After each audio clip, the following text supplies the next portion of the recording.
Welcome back, duelists, and the time is finally upon us. As the WCQ season has finally come to an end, we now know with confirmation that the ban list is coming up soon. So, it's time to speculate what these changes will be. If you enjoy these types of videos where I speculate the ban list, react to the ban list, and tell you what I think I would do if I was in charge, then let me know down below. Leave a like, a comment, and subscribe, and tell me if you think any of my predictions are out of base or if anything else should be done differently. And this will be a prediction video, so I'll be trying to figure out what Konami would do, get into their heads based off of their ideals and what I could see happening based on past trends. With that being said, let's get into the actual discussion. Now, if I'm in Konami's position here, the most important thing will be a way to curb Snake Eye. It has been everyone's talking point for months now at this point, almost half a year. There should be no surprise that this deck is on everyone's radar to get hit pretty big. Now, before, I've been proposing an Oak ban to weaken the deck, but I think that Konami has left this deck alone long enough that we can push for more aggressive bans to get it out of the format, or at least out of the dominant space that it's in now, and to be otherwise a rogue deck, you know, kind of like what they did to Tier Elements. Now, if that's what they're going for, let me propose the ban of Snake Eye's Flamebird Dragon. So yes, this one is obviously one of the best cards in the Snake Eye deck, and there's a lot of Snake Eye cards you could hit that would utterly destroy the engine. It is an otherwise fragile package, Oak being the one that is more malleable and can be worked around. Flamebird, Snake Eye Ash, Original Sinful Spoils, or Poplar, any four of those being banned would drastically hurt this deck in terms of its ability to play in a long game, to remove cards off the field, to play through hand traps, and build the big board while also being consistent. Any one of those things are all impacted with those four cards being banned. Now, Flamebird, I think, is the most likely because it resembles the boss monsters that would have otherwise been banned in the past, like Block Dragon, as well as it still leaves the deck as somewhat of a strategy for level 1 fire decks. For example, Infernoid, a deck that just got support, could still use cards like Snake Eye Ash and Original Sinful Spoil and Poplar. It also keeps the bridge between Snake Eyes and Diabellstar still intact, without totally destroying that bridge in Original Sinful Spoils, and gives you still access to Fire King cards. Now, all of these combos are going to be weaker through hand traps and in their end field and through boards, with Flamebird being banned, as well as they won't have the same IP manipulation unless they use Temple. So overall, hitting Flamebird would do just a lot. But with that, the Flamebird ban still would hurt those decks quite a bit. They wouldn't be able to play through hand traps as well, or be able to aggressively push back your opponent's cards, hit disruption, nor bolster your own field with the Flamebird effect to bring up, or to play something like IP in the Spell Trap card zone, which would also be another form of disruption. And I think overall this would be a very effective hit. That being said, any one of those four cards I mentioned should do the trick to hit this deck quite a bit, but this will do it in a way where the deck can be used as an engine in other ways without being as nearly insane as it is with Flamebird still existing. Now, another card that I think deserves a ban, and something I've called for quite a while, but is ever so apparent right now, is Beatrice, the Lady Eternal. And I love this card. I am an avid BA player. It was one of my first loves, and BA was the deck that I got my first 4 top cuts with. So I don't want to see this card go. That being said, it's no longer a BA card. It's actually stronger in a deck that puts up 2 level 6s, a deck that would summon a Dante then discard a Burning Abyss monster. Being able to overlay any 2 level 6s to send any card from your deck to the grave, but also being able to do it on either player's turn, is a phenomenal effect. There's a reason the Vaudeo chain is banned. Before, putting 2 6s in field was a more costly investment. Now, Destiny Hero Malicious at 3, and with the Fiendsmith cards, it's really no commitment at all. And there are so many decks that could just use Beatrice in a very insane manner. It means that with Fiendsmith cards or any level 6 engine, so it's future-proofed, you can access any card in your deck at pretty much any time. And I think that is very unreasonable. And I don't think that's unreasonable for Konami to see either. This is not something that's like hidden or going to be super obscure. This is very clearly insane. It's been used in the past, it's being used now, it's being used in OCG, and I think when it comes out of Master Duel, it'll do the exact same thing there. So while this one may be a little more of a long shot, I have enough faith in Konami to have the foresight to ban this card, even though it's only been a couple weeks since it's gone truly insane. No more Angel Blue Tears madness, no more Beatrice Griffin locks, no more using this to stay your engine going. Let's get rid of Beatrice. Before we move on from that ban section, I want to talk to you guys about Supreme Pro sleeves. They are the best sleeves in the market. I played them at every single event for probably over a year now. They've been some of my favorite. They're great quality and they feel amazing to shuffle. So if you're going to an event anytime soon, I recommend grabbing a couple packs from tsx1.com and using the code POTATO10 for 10% off. And with that, let's get back into the video. And on the topic of extra deck monsters that probably deserve to be banned, I think there's a couple other candidates that I do not think Konami will hit, largely in part because of their recent printings and rarity collection too. And those are Appaloosa, Bow the Goddess, and IP Masquerena. I think Appaloosa is a far bigger criminal in terms of how unfair it is, and there's a card I want to see banned that I want to see banned way more than IP Masquerena. That being said, I still think it is too soon after the release of Konami's product, and the two most important cards in that set being banned is unlikely. That being said, I see Appaloosa getting banned in the near future. It's one of these broken negates that are rather generic. We've seen Konami try and phase out of in recent times. I think it keeps up with the trend. Like Baron and Savage, which needed a few months to kind of sit and sell off the shelves, I think we'll follow the same trend here with Appaloosa. IP is a little different because it doesn't have the negates itself. It is really only as good as the cards that can be around it. But with cards like SP Lil not existing, it becomes incredibly powerful. SP is an insane card to summon on your opponent's turn. What's unfortunate though is I think SP is one of the coolest cards to come out in recent times. I think it is so cool at breaking fields because it means you have to adjust your game plan to not kill your opponent this turn, but also to attack your opponent's resource game instead of just the board field, and then also has the wind-up rabbit-like effect to reset itself, as well as other once-per-turn effects, or be used to clear opposing cards like Appaloosa that need to stay on field to resolve. It's overall one of the most flexible cards that rewards skill a lot, and I think it is fantastic for the game. However, IP into SP is such a generic and insane removal piece that perhaps it is too powerful to exist. So if I had to choose one of those two cards to ban in order to fix the format, I would choose IP. But comparing it to Appaloosa, Baron, or Savage, I do think there's a clear difference between the quality of cards there, and IP into SP is still just removal based and not negation based. Maybe biased here, I think negation based is a bigger problem. So I will still have an eye out for these cards to be hit in the future. I do not think it is their time yet. There's one other not direct Snake Eye card that could be hit as a result of the Fire Menace.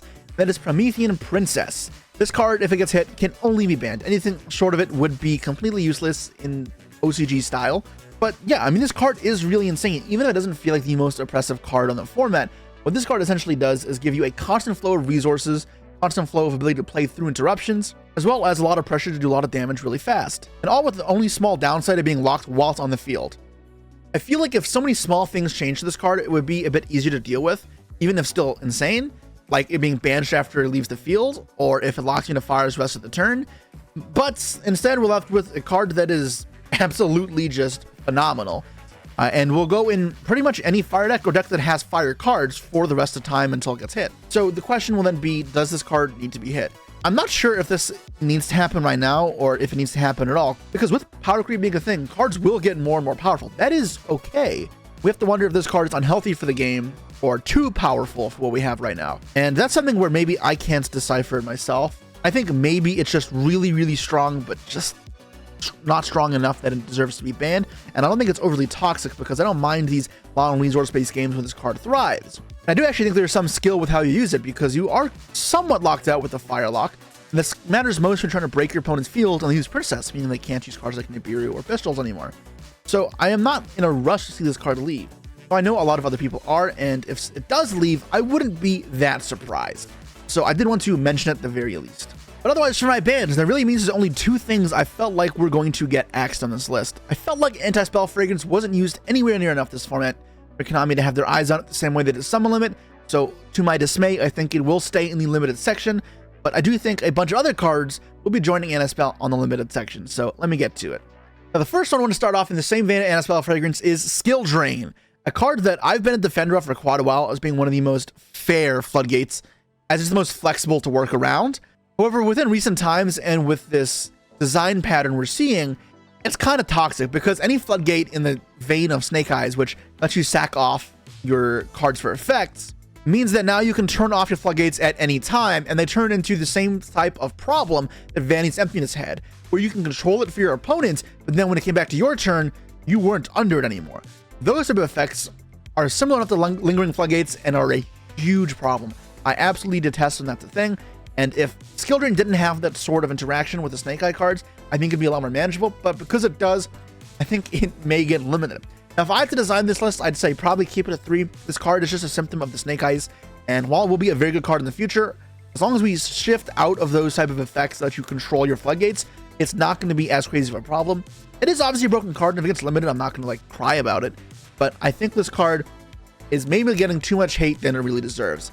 That being said, it's getting hate, it is very powerful, and it is a huge problem with this format. So if Konami addresses it, I would not be surprised. It's been a recent trend for these type of floodgates getting limited, so this is where this card will line up.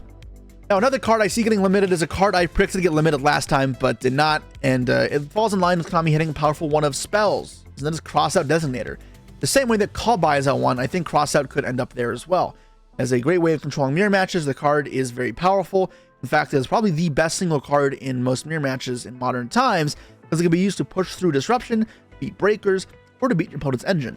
This card is kind of crazy, and I would have thought this card would be a lot more toxic though, when I initially thought this card would be played in mirror matches, but having played against it a bunch, while it being very good, this doesn't scream out the most unfair thing in the format. I don't mind it.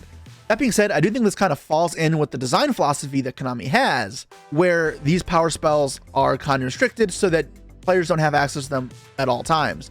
We've seen them Call By the Grave, and Crossout could be a candidate for it.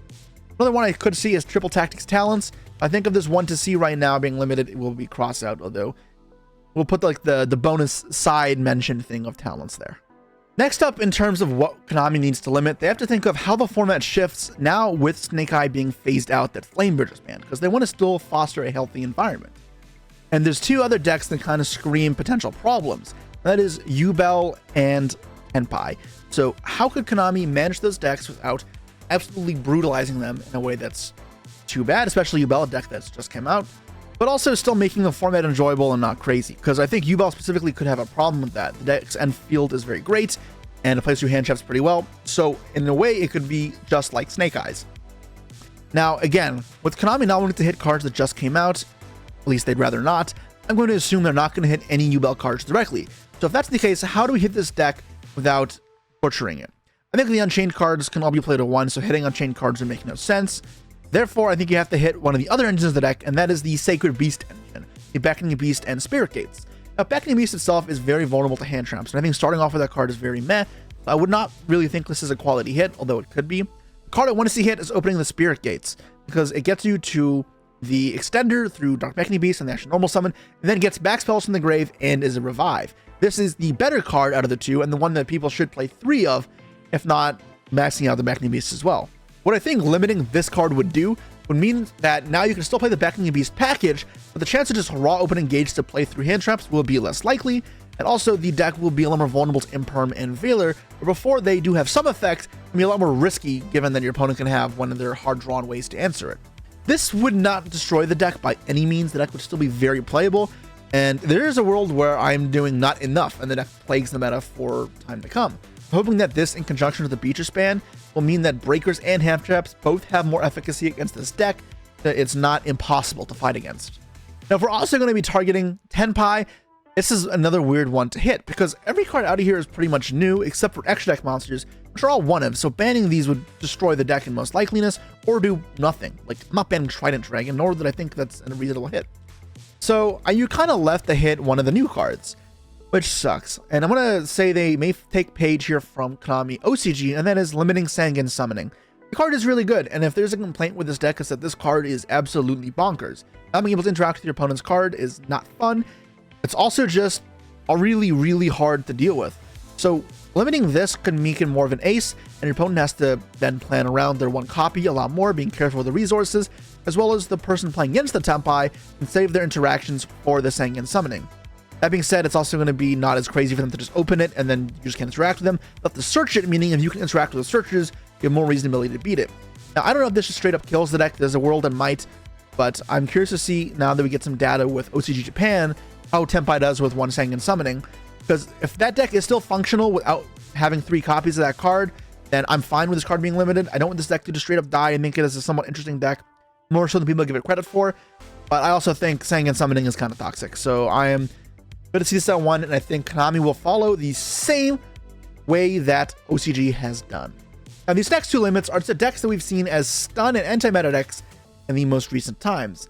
The first one is Runic Fountain to 1. So while this card can be cool in a lot of combo strategies, and I'm happy to see this being played in like Runic Archeria, Runic Bestials, decks that I otherwise consider pretty fair, what I don't like is the application of it in stun. Runic Stun is not fun. No one has fun playing against it. Maybe if I'm playing with it because you're like a psycho, but I can tell you that I don't enjoy playing against it, and I'm sure everyone else would agree with me. At least from Konami feature matches and their kind of lack of willingness to show this deck on stream, kind of shows they don't think this deck is fun either. And if that's the case and they know it's unhealthy, they'll probably just stray away from it altogether and hit this card. Now, they may hit it in another way, and I'm not sure what that would be. I'm curious if you guys have another way to hit this deck without just massacring all the floodgates, which could be an option.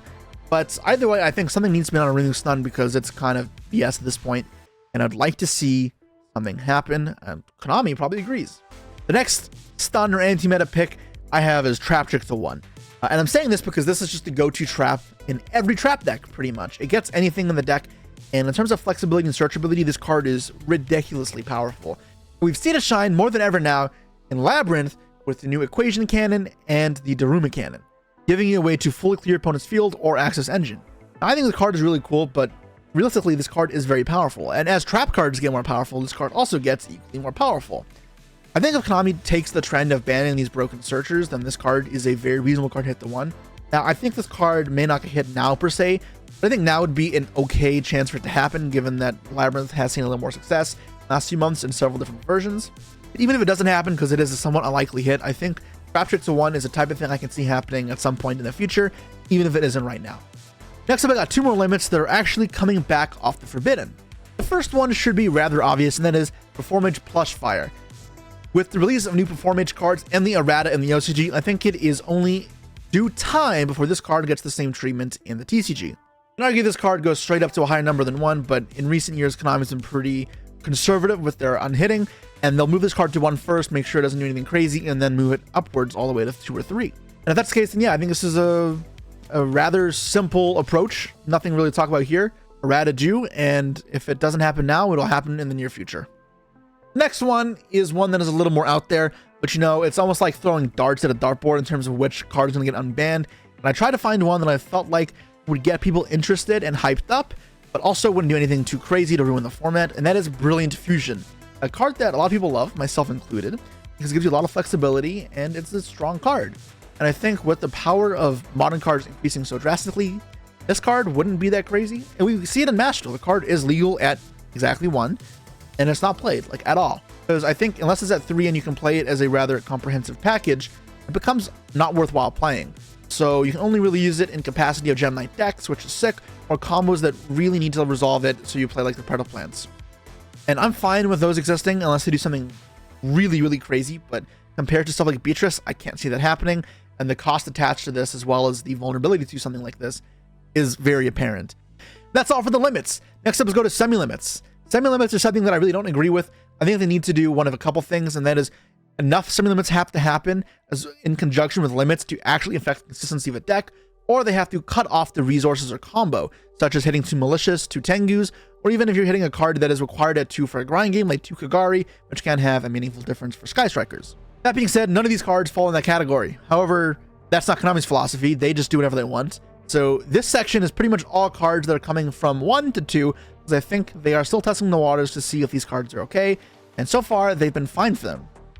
First up, we got Kirin, Mad Spectre Kirin, a card that recently came off the ban list and has done nothing. And in every other format, it has also done nothing. So I think Konami will see, all right, we can leave this card banned. It's no longer crazy. It's a good card, don't get me wrong, but it's not broken. So they will lift it up off the restricted list. They'll go straight to 3, but Konami goes to 2 pretty often, so we'll see. In that same vein, Snatch Steal and Change of Heart, both the same kind of thing. Mind Control went to 3, neither were that oppressive. I think the same thing can happen here. At this point, they have so many alternatives for Steel cards, they can probably give us most of them back. And there's no way we'd ever play like 12 Steel cards in a deck. At least, probably not. Again, I think the 2 here is their way of weaning it off the list instead of straight up throwing it out. And who knows, as formats change and the metas develop around them, board breakers could become better again, and this may be more of a problem. So we'll see. But for now, I think it'll keep it as is. And the last semi-limit card I have, also coming up from 1, is Infernity Launcher. And again, this is kind of me throwing a dart at the dartboard, seeing what gets its restrictions eased up. And I think Infernity Launcher is probably due at this point. The card is not going to do anything crazy. Pistols exist to really, really hurt Infernity, as well as a plethora of hand traps that would shut them down in their tracks. It's otherwise a pretty fragile combo deck. And we've also seen this card now go to 2 in Master Duel, if I'm not mistaken. So they can kind of see from there that it really had no impact. And I think it is very reasonable that Konami makes the exact same decision, and the TCG side sees Launcher to 2 any day now. And that leaves me with the Unlimits. The unlimits here are going to be all cards being released off the list. And now I'm going to start off with a card that was at 2 and I think has done nothing. So Konami will see it as an opportunity to bump it all the way back up to 3. And that is Armageddonites, a card that has done a lot of evil in Yu-Gi-Oh's past. Armageddonite has been crazy, largely in parts to other things surrounding it, such as Dark Iron Dragon or Isolde of the Noble Knights. Sending any dark from deck to grave is very powerful, and it immediately gives starters to any dark deck in the future, which is kind of scary, and I don't know if I really agree with this card getting a hit, because it could be a problem in the future. But maybe by this point it is weak enough that it's not going to do anything too crazy. I mean, we have Mathematician, for example, and that hasn't done much lately, and there's other of these type cards as well, like Scrap Recycler, which really just cycle in and out of play and do nothing too absurd. So Armageddonites, I think it is time for you to be pushed back up to 3. Now, the rest of these cards all came from the at 1 section, and I think that these all make plenty of sense. First up, I got the 4 Dragon Rulers. These cards haven't done anything in Master. They're all at 3 now, and in fact, they're actually a lot of fun to play. The only way these cards get actually kind of obnoxious is when they're summoning Tomahawk, which is banned in the TCG, or they're summoning a Rise Art, which is banned in the TCG, both of which I'm happy with being banned, by the way. But yeah, I mean, these cards wouldn't do anything crazy. They'd just be cool, fun decks, as well as give support to some old attribute decks. In any of those cases, they're far from overpowered anymore. The days of being able to summon back a big beater for free and generating free bodies being broken are behind us, because pretty much every deck and every card does that. And even if these cards can hold up somewhat okay by modern standards, they're far from broken and can easily be at 3. Last up on the list, we got Chicken Game to 3. And that one will fall in line with Konami's tendency to release the card to 1, see that it does nothing, and then bring it up off the list. Now, I guess this one could also go to 2, but I think with a card that is less immediately impactful, like Snatch Deal, Change of Heart, or Kieran, Chicken Game just draws a card, they'll be more lenient to put to 3 in the same way we saw Upstart Golem. And I think this one makes sense because with Upstart being go to 3 and not doing anything, that Konami feels it can be very safe for this card to do the same thing, especially given it just went to 1 and has seen like minimal play, only being used as niche terraforming targets. I think this card could be good one day in the future again for sure, but with Droll existing and being rather prominent in a lot of decks, there is a high chance it's not. There are now other new field spells that rival this card in power, and it's so easy for decks to have multiple field spells that give terraforming utility that Chicken Game may often not be worth it. That being said, this card is far from bad, and I could absolutely see that one day this card sees play again. Okay, so those are all the things I think will happen as a prediction. Now, there's one more variable that we have to mention every single time. That is Maxx C, that damn cockroach. I do not think this card will come back yet, but I did mention in the Uros video, the Multi-Charmy video, that maybe now more than ever is a chance that Maxx C returns, because one of the things that would make Maxx C more fair is if you expect it to happen against you more often, it can be a actual way of deck building around it. Obviously, it would still have a warping effect in the meta if it existed, but if there's 6 copies of the deck with Furos, then now you really have to focus on playing a more mid-range deck. You will be way more susceptible to cards like Maxx C. But I think it goes with every single ban list that we have to speculate on where Maxx C will be. So there you guys have it. This ban list, at least, I'm stamping it banned for now still. Now, one last thing I wanted to talk about is Unchained Soul of Rage. And this is a weird one, because IP Masquerade is a broken card into SP. We talked about that.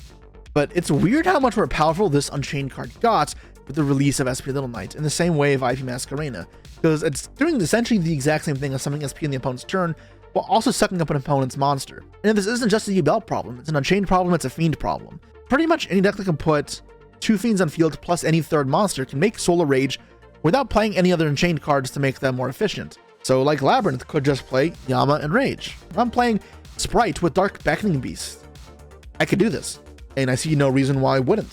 It's a extremely powerful interruption. And the Yama Engrave is still a floater as well, meaning they can't just like attack over the Rage to bait it unless they put multiple bodies in the field. So yeah, and we're talking about how broken IP and SP is. You could argue that this is a bit too generic and too powerful for how low cost it is. This could be used as another propelling point for pushing for SP to be banned. But if someone really doesn't want to see that happen, you have to wonder then, does Rage need to be banned?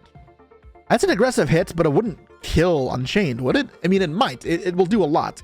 I wouldn't kill Yubel either, but it would be very significant hits. If they do this, then I wouldn't hit the Beckoning Beast combo, but this is also a way more aggressive hit. Not that I'd be against it per se, even though I love both Yubel and Unchained. It is a very unfair interaction, and I think as far as removal goes, being able to eat up their monster, banish one, then banish another is as premium and valuable as can be. And though I don't see anything happening with it, I think there is some sort of a case for it, and I wanted to bring it to everybody's attention. Okay, so that is it, guys. And this is the full Banlist prediction. I talked about some of the honorable mentions here. These are the cards that I think will be hit in the recording spot. I'm curious to see if you think anything else will be different from what I'm suggesting, or if I missed anything that should be hit and you think Konami will actually do something about.